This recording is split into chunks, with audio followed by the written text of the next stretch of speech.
بسم اللہ الرحمن الرحیم۔ حضرت داؤد علیہ السلام کی قوم کے 70,000 انسان دریا کے کنارے ایک بستی میں رہتے تھے۔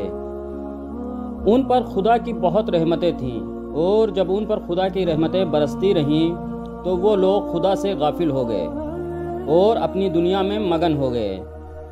اللہ نے حضرت داؤد علیہ السلام کی قوم پر ہفتے کے دن کا ادب لازم قرار دیا اور حکم دیا کہ اتوار سے جمعے تک مچھلیاں پکڑنی ہیں، مگر ہفتے کو مچھلیاں نہیں پکڑنی۔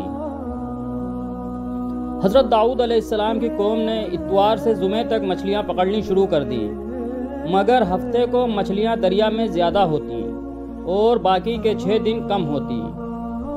ہفتے کے دن جب بھی حضرت داؤد علیہ السلام کی قوم دریا کے پاس آتی تو اتنی زیادہ مچھلیاں دیکھ کر ان کا دل بے ایمان ہو جاتا۔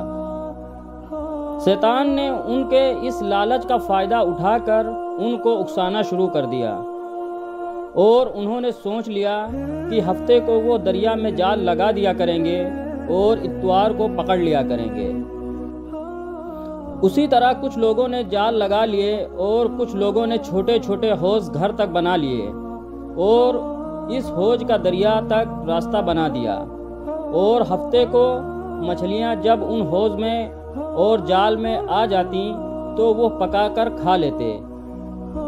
اسی بستی میں اللہ کے کچھ نیک بندے بھی تھے، اور انہوں نے کہا کہ تم لوگوں نے یہ جال جو بنا رکھے ہیں، ہفتے کو مچھلیاں جمع کرتے ہو اور اتوار کو پکڑتے ہو، یہ شکار ہفتے کا ہی ہے، تم پر اللہ کا عذاب ہوگا۔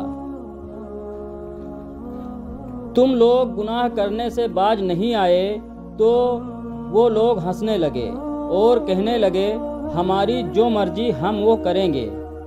اس بستی میں 3 قسم کے گروہ تھے، ایک وہ جو اس گناہ کی شروعات کر چکے تھے، اور دوسرے وہ جو ان کی اصلاح کرتے تھے، اور تیسرے وہ جو اللہ سے ڈرتے تھے، جن کو اللہ کا خوف تھا۔ انہوں نے سوچ لیا تھا کہ وہ ان کے ساتھ نہیں رہیں گے۔ انہوں نے بستی کے درمیان میں اینٹوں سے دیوار بنانا شروع کر دی اور اس بستی کو 2 حصوں میں تقسیم کر دیا۔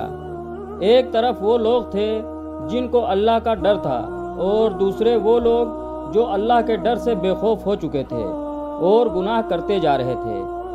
اور ایک رات اللہ نے ان پر عذاب نازل کر دیا اور وہ بندر بن گئے۔ صبح جب اللہ کے نیک بندے سو کے اٹھے اور ان کو دیوار کے پار سے کوئی آواز بلند ہوتی نظر نہ آئی تو انہوں نے دیواروں پر چڑھ کر دیکھا تو سب کے سب بندر بن گئے تھے، اور وہ خوف سے چلانے لگے اور خدا سے معافی مانگنے لگے۔